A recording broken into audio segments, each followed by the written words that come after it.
วานห่าวครับวานห่าววานห่าวเด้อพี่น้องเลยวานห่าวกำลังวานห่าว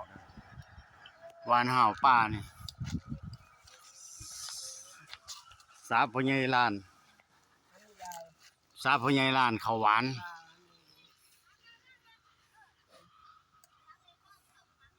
สาบ่ได้วานมา3-4 ปีแล้วปลาคอคือสิบ่มีดอกมีปลาซิว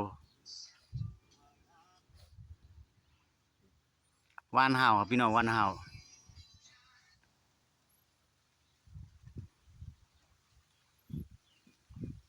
มือแหมาจากตำบลแค้นนะ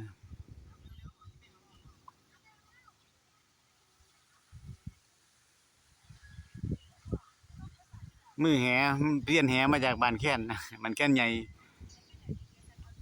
เสี้ยนแหหนวดเสี้ยนเหียพ่อใหญ่หนวด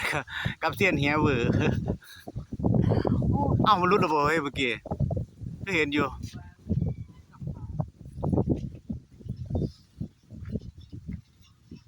เขาเผาตัวเดียวนะ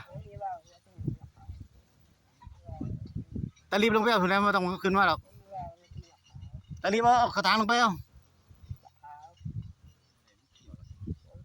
โอ้ยต้องปลดอย่างเดียวเลย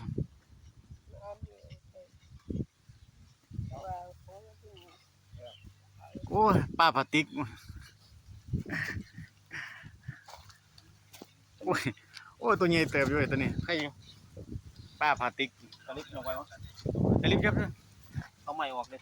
เอาไม้ออกเลยที่หลังเก็บเนี่ย